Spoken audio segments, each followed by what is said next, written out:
अष्टावक्र गीता उपदेश संख्या AG50। राजा जनक गहन मौन में सुन रहे थे।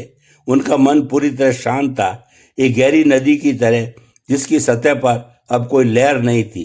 अष्टावक्र ने आगे कहा, संसार अब मुझे बांध नहीं सकता क्योंकि तुमने उसके रहस्य को जान लिया है। तुम्हें अब किसी वस्तु की, किसी व्यक्ति की, यहाँ तक कि मुक्ति की भी इच्छा नहीं रह जाएगी। जो है उसी में तुम्हें पूर्णता का अनुभव होगा।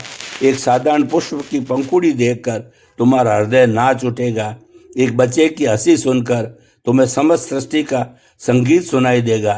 यही है वास्तविक मुक्ति, यही है जीवन मुक्ति की अवस्था। इस अवस्था में पहुंचकर मनुष्य सभी द्वंद्वों से मुक्त हो जाता है। उसके लिए सुख और दुख एक समान हो जाते हैं। प्रशंसा और निंदा उसके कानों तक पहुंचकर भी उसे छू नहीं पाती। लाभ और हानि उसके लिए एक जैसे खेल हैं। वह जानता है यह सब एक महान नाटक है और वह इसका साक्षी मात्र है। उसे किसी बात का भय नहीं रह जाता, क्योंकि मृत्यु का भय तो केवल उसे होता है जो स्वयं को शरीर समझता है। और तुमने तो जान लिया कि तुम शरीर नहीं हो, तुम तो अमृत हो, तुम तो अनंत हो। और हे राजन, इसी ज्ञान के साथ तुम्हारा जीवन एक दिव्य लीला बन जाएगा। तुम्हारा हर क्षण पूजा बन जाएगा।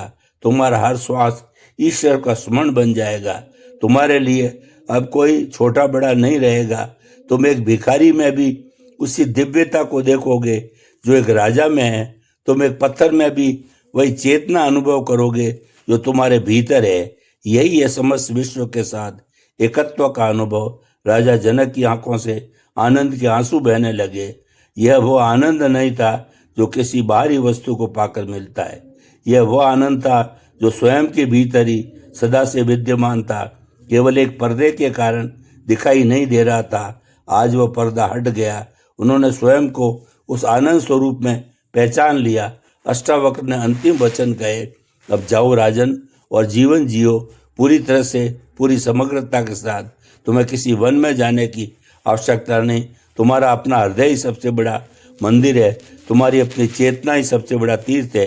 इसी में स्थित रहो, इसी में लीन रहो और इसी को संसार का संदेश बनने दो। इतना कहकर महर्षि अष्टावक्र मौन हो गए। उनका मौन ही सबसे बड़ा उपदेश था। राजा जनक ने गुरु के चरणों में श्रद्धा से शीश झुकाया। उनके भीतर एक गहरा परिवर्तन हो चुका था। वह अब पहले के राजा जनक नहीं रहे थे। वह अब एक जीवन मुक्त महात्मा थे जो राजवंश के गहने पहने हुए थे। और इस प्रकार अष्टावक्र गीता का यह ज्ञान यज्ञ समाप्त हुआ, परंतु इसका प्रकाश सदियों सदियों तक मानवता का मार्गदर्शन करता रहेगा। यह कोई पुरानी कहानी नहीं है, यह तो हम सब के भीतर घटित होने वाला सत्य है। यह हमें यही बताने आया है कि हम जो खोज रहे हैं वो हम स्वयं हैं, और वो महाशून्य जिसमें प्रवेश का मार्ग बताया गया है वो हमारा अपना ही स्वरूप है। बस थोड़ा सा मौन होकर भीतर देखने की आवश्यकता है।